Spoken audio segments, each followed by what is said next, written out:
Hoy en Esperanza Cultural, uno de los mejores cuentos cortos de Rudyard Kipling. Georgie Porgie, por favor suscríbete a nuestro canal Esperanza Cultural. Ahora nuestro cuento de hoy, Georgie Porgie. Si cree usted que un hombre no tiene derecho a entrar en el salón a primera hora de la mañana, cuando la criada está ordenando las cosas y quitando el polvo, estará de acuerdo en que la gente civilizada que come en platos de porcelana y posee tarjeteros no tiene derecho a opinar sobre lo que está bien o mal en una región sin colonizar. Solo cuando los hombres encargados de dicha misión han preparado esas tierras para su llegada, pueden aparecer con sus baúles, su sociedad, el decálogo y toda la parafernalia que los acompaña. Allí donde no llega a la ley de la reina, es irracional esperar que se acaten otras normas menos imperiosas. Los hombres que corren por delante de los carruajes de la decencia y del decoro, y que abren caminos en medio de la selva, no se pueden juzgar con el mismo patrón que las personas apacibles y hogareñas que integran las filas del sin corriente y moliente. No hace muchos meses, la ley de la reina se detuvo a escasas millas al norte de Tayetenyo,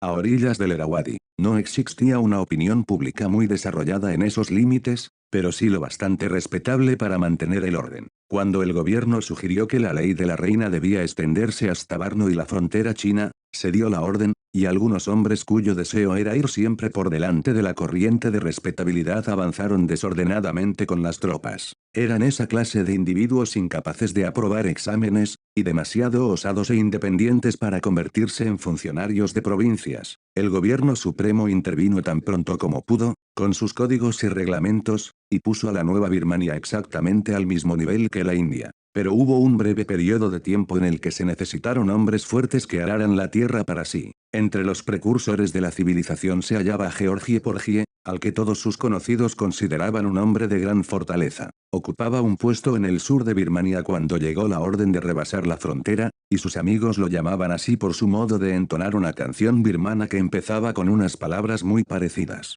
La mayoría de los hombres que han estado allí conocen la melodía, y su letra significa, paf paf paf, paf, paf, enorme barco de vapor. Georgie la cantaba acompañado de su banjo mientras sus compañeros vociferaban con entusiasmo, y cualquiera podía oírlos a lo lejos, en los bosques de Teca. Cuando se marchó al norte del país, no tenía en gran estima ni a Dios ni al hombre, pero sabía cómo hacerse respetar, y cómo llevar a cabo las tareas militares y civiles que, en aquellos meses, recaían en casi todo el mundo. Hacía su trabajo de oficina e invitaba a su casa, de vez en cuando, a los destacamentos de soldados sacudidos por la fiebre que avanzaban a ciegas por la región, en busca de algún grupo de bandidos fugitivos de la justicia. En ocasiones, salía de casa y perseguía a malhechores por su cuenta, pues el fuego no se había extinguido en el país y, en el momento más inesperado, cualquier chispa podía avivar las llamas de nuevo. Disfrutaba de aquellos tiroteos, aunque no fueran tan divertidos para los bandidos. Todos los oficiales que lo trataban,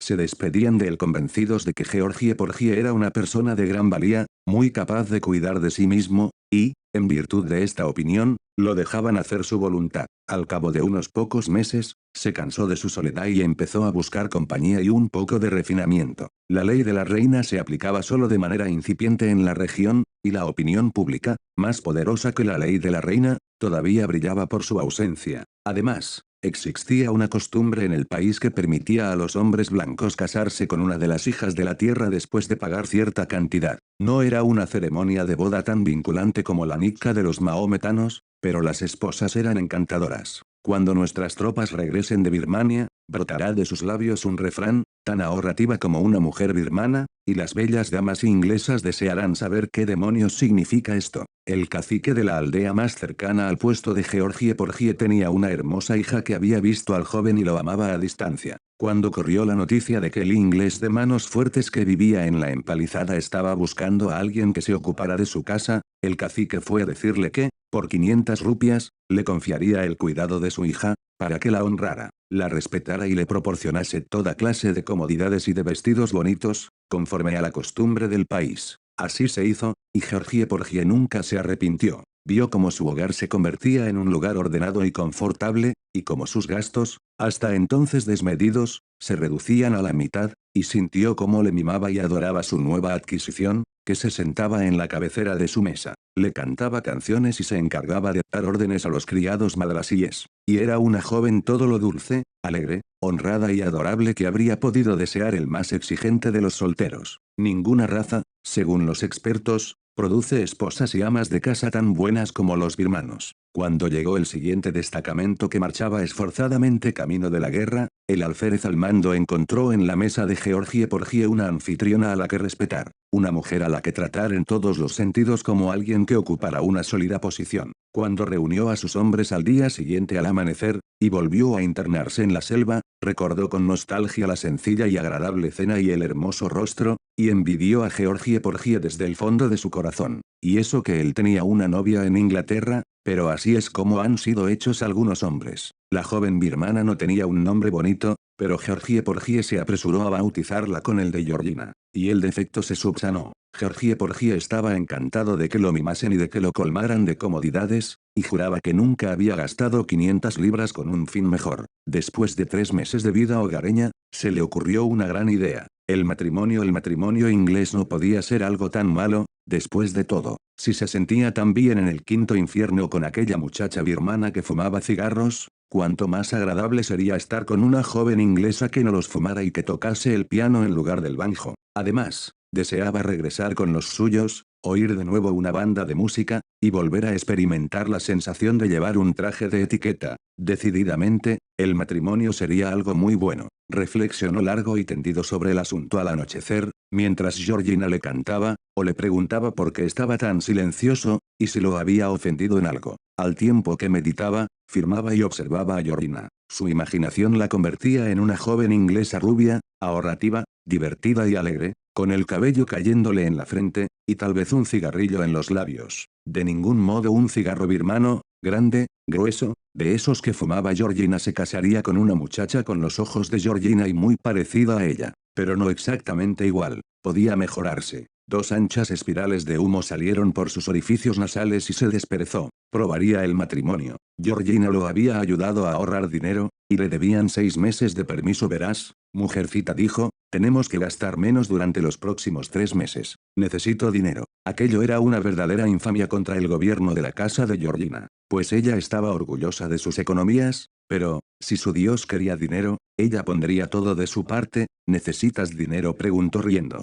Pues yo lo tengo, mira. Corrió a su cuarto y trajo una pequeña bolsa de rupias. Ahorro algo de lo que me das. ¿Ves? 107 rupias. ¿Acaso puedes necesitar más dinero? Cógelo. Será un placer para mí que lo uses. La joven esparció las monedas sobre la mesa y, con sus dedos ágiles, pequeños y de un amarillo muy pálido, las empujó hacia él. Georgie Porgie no volvió a hablar de economías en el hogar. 3 meses más tarde, después de enviar y recibir varias cartas misteriosas que Georgina fue incapaz de entender, y que aborreció por ese motivo, Georgie Porgie le anunció su marcha y le dijo que debía regresar a casa de su padre y quedarse allí. Georgina se echó a llorar. Ella acompañaría a su Dios hasta el fin del mundo, porque tenía que abandonarlo. Estaba enamorada de él únicamente. Voy a Rangún, dijo Georgie Porgie. Volveré dentro de un mes, pero estarás más segura con tu padre. Te dejaré 200 rupias si solo te vas un mes. ¿Para qué necesito 200 rupias? Me basta y me sobra con 50. Aquí hay algo que no encaja.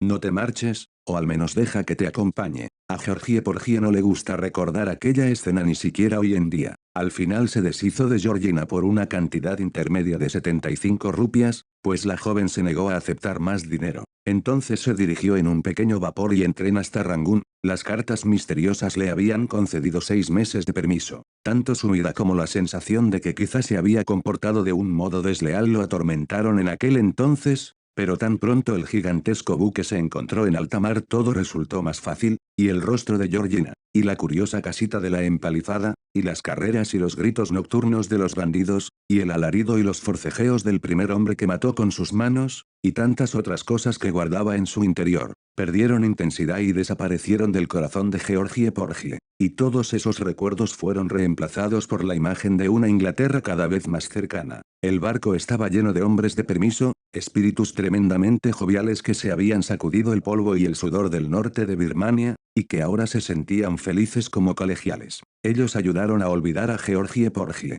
Entonces llegó Inglaterra con sus lujos, buenas costumbres y comodidades, y Georgie Porgie caminó como en un hermoso sueño mientras sus pisadas resonaban en el empedrado, un sonido que casi había olvidado, y se asombró de que un hombre en su sano juicio pudiera abandonar la ciudad. Aceptó la enorme satisfacción que le producía su permiso como una recompensa por los servicios prestados. Y el destino le deparó otro placer aún mayor. Todo el encanto de un apacible idilio inglés, muy diferente de los descarados acuerdos comerciales del Oriente, en el que media comunidad se aleja a cierta distancia y hace apuestas sobre el resultado, mientras la otra mitad se pregunta qué opinará la señora fulana o mengana al respecto. La joven era adorable y el verano, perfecto. La enorme casa de campo se hallaba cerca de Petworth, donde hay acres y más acres de brezales color púrpura y de vegas con la hierba muy alta donde pasear. Georgie Porgie tuvo la sensación de que al fin había encontrado algo por lo que merecía la pena vivir y como es natural, dio por sentado que lo primero que debía hacer era pedir a la joven que compartiera su existencia en la India. Ella,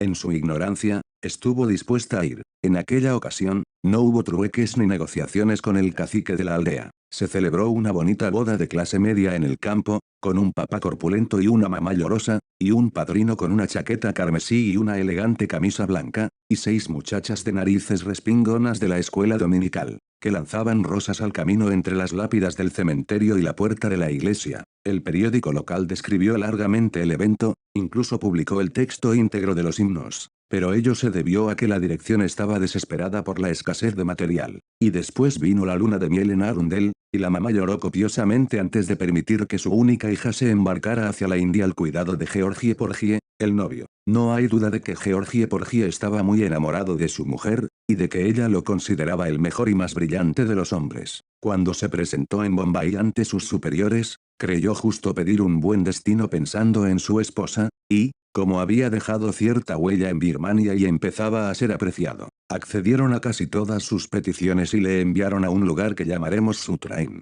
Ocupaba la cima de varias colinas y se le llamaba, oficialmente, el sanatorio, por la sencilla razón de que su sistema de alcantarillado estaba completamente abandonado. Georgie Porgie se estableció allí, con la sensación de que el matrimonio era algo muy natural. No vibraba de entusiasmo, como otros recién casados, ante el hecho novedoso y placentero de que su amada desayunase con él todas las mañanas como si fuera lo más normal del mundo. Había pasado antes por ello, como dicen los norteamericanos, y, cuando comparaba los méritos de Grace, su actual esposa, con los de Georgina, se sentía cada vez más convencido de que había obrado bien. Pero no había paz ni consuelo al otro lado de la bahía de Bengala, bajo los árboles de teca donde Georgina vivía con su padre, esperando el regreso de Georgie Porgie. El cacique era viejo y recordaba la guerra de 1851. Había estado en Rangún y sabía algo de las costumbres de los cuyas. Sentado delante de su puerta por las noches, inculcaba a Georgina una adusta filosofía que no ofrecía el menor consuelo a la joven. El problema era que ella amaba tanto a Georgie Porgie como la muchacha francesa de los libros de historia inglesa al sacerdote cuya cabeza destrozaron los matones del rey, y un buen día desapareció de la aldea con todas las rupias que le había dado Georgie Porgie, y unas nociones mínimas de inglés, que también debía a este. El cacique se enfureció al principio, pero luego encendió un cigarro de hojas recién cogidas y dijo algo muy poco halagüeño sobre el sexo en general. Georgina había emprendido la búsqueda de Georgie Porgie, que, por lo que ella sabía, podía estar en Rangún, o al otro lado del agua negra, o muerto. Un viejo policía Sikh le contó que Georgie Porgie había atravesado el agua negra. Sacó un billete de tercera clase en Rangún y se dirigió a Calcuta, sin confesar a nadie su secreto. En la India se perdió cualquier rastro de ella durante 6 semanas, y nadie sabe cuán amargos debieron de ser sus sufrimientos. Volvió a aparecer 400 millas al norte de Calcuta, y siguió avanzando ininterrumpidamente hacia el norte, cansada y ojerosa, pero muy firme en su determinación de encontrar a Georgie Porgie. No entendía la lengua que hablaba la gente, pero la India es un país infinitamente caritativo, y las mujeres que encontró a lo largo del Gran Trunk le dieron comida. Algo le hizo creer que hallaría a Georgie Porgie al final de aquella carretera despiadada. Es posible que viera algún cipayo que lo hubiera conocido en Birmania, pero nadie lo sabe a ciencia cierta. Finalmente, dio con un regimiento que marchaba en formación y encontró en él a uno de los numerosos alféreces que Georgie Porgie había invitado a cenar aquellos lejanos días en que salían a cazar bandidos. Hubo ciertas bromas en el campamento cuando Georgina se arrojó a los pies del hombre y rompió a llorar. Pero la diversión se acabó en cuanto se enteraron de su historia, hicieron una colecta, y eso fue lo más importante. Uno de los alféreces conocía el paradero de Georgie Porgie, aunque no sabía nada de su matrimonio, de modo que se lo comunicó a Georgina y ésta prosiguió alegremente su camino hacia el norte, en un vagón de tren donde encontró reposo para sus pies fatigados y sombra para su cabecita cubierta de polvo. Los senderos que ascendían por las colinas desde la estación hasta su train no eran fáciles, pero Georgina tenía dinero y las familias que viajaban en carros de bueyes le prestaron ayuda. Fue un viaje casi milagroso, y Georgina tuvo la seguridad de que los buenos espíritus birmanos velaban por ella. En el último trecho del camino que sube hasta Sutrain hace un frío glacial y Georgina cogió un fuerte resfriado. Pero Georgie Porgie se hallaba al final de todas aquellas dificultades para cogerla en sus brazos y acariciarla como hacía en los viejos tiempos cuando cerraban la empalizada por la noche y a él le había gustado la cena. Georgina siguió avanzando tan rápido como pudo, y sus buenos espíritus le concedieron un último favor. Un inglés la detuvo, al anochecer, justo antes de entrar en su train. «¡Santo cielo!», exclamó. «¿Qué haces aquí?». Se trataba de Gillis, el ayudante de Georgie Porgie en el norte de Birmania, que ahora era su segundo en la jungla. Georgie Porgie había pedido que lo destinaran a su train porque le tenía cariño. «He venido», respondió Georgina sencillamente.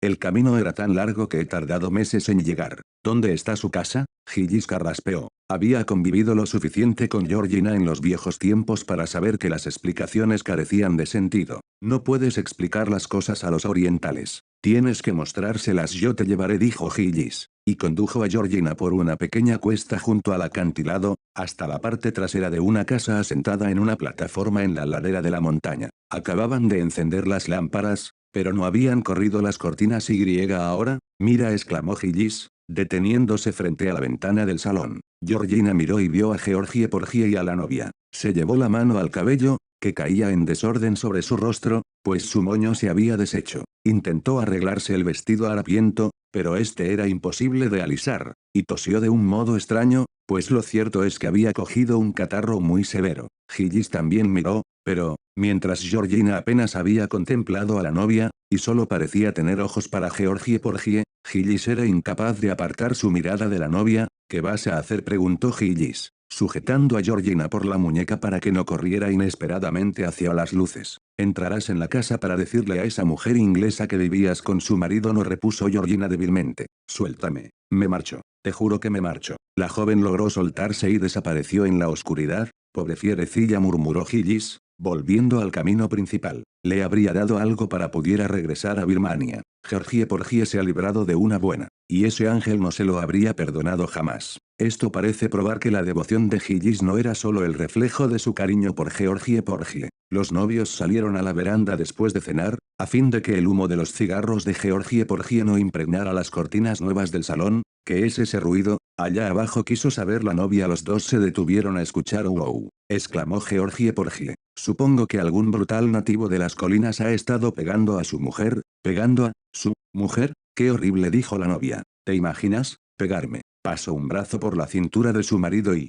apoyando la cabeza en su hombro, contempló el valle cubierto de nubes con una profunda sensación de alegría y seguridad. Pero era Georgina quien lloraba, completamente sola, al pie de la ladera, entre las piedras del arroyo donde los hombres lavan la ropa. Fin.